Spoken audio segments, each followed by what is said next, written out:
The all-new FKM Coolcer has a B-twin engine with a 500cc engine displacement, 4-stroke, naka-inline 2-cylinder, naka-dual overhead cam with 8 valves. Taglay nito ang max power na umaabot sa 37.5 HP at 8,000 RPM habang kanyang max torque ay 38.5 Nm at 6,250 RPM. At para naman po sa kanyang fuel system, naka-electronic fuel injection na rin po ang motor na ito habang naka-liquid cooled na rin ang kanyang cooling system. For the starting system, pinapagana lang po ito ng electric push starter. At sa halip nga na naka-chain and sprocket ang motorsiklong ito, gumagamit ito ng heavy duty belt drive pagdating sa kanyang driving system na isa sa mga nagpa-unique at nagpaangas nga dito sa motorsiklong ito na ayon kay FKM Motorcycles ay sadyang dinesign sa mga pangmalayuan at pangmatagalang biyahe gamit itong Coolcer 500. At para naman sa kanyang transmission system, meron po itong hanggang 6-speed na naka-international standard manual clutch system din. Nakatulad din sa ibang mga FKM big bikes na nauna nating binlog. For the suspension, sa harapan equipped po ito ng oversized inverted fork at naka-oversized twin shock naman pagdating sa likuran. For the braking system, of course, parehas na pong equipped ng hydraulic disc ang preno nito harap at likuran. Kaya naman hindi ka rin mabibitin sa mga biglaang prenong gagawin mo kapag gamit itong Coolcer 500.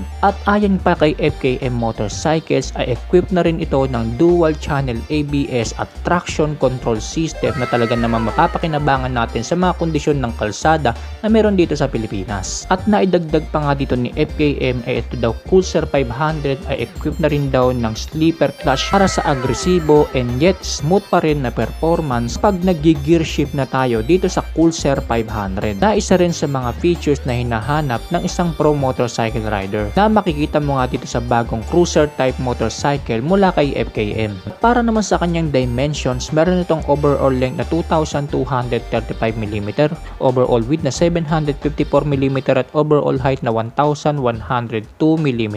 Meron nga lang itong napakababang seat height na 690mm na perfect sa mga average Filipino riders na gustong magkaroon ng ganitong cruiser type na motorsiklo. At meron naman itong ground clearance na 160mm. At gaya nga ng sinabi ko sa inyo kanina ay meron lang itong bigat na 193 kilograms na kayang-kaya pa rin dalhin kahit na mga average Filipino rider dito sa Pilipinas. At yan ang engine specs at iba pang features nitong pinakabagong FKM Coolcer 500.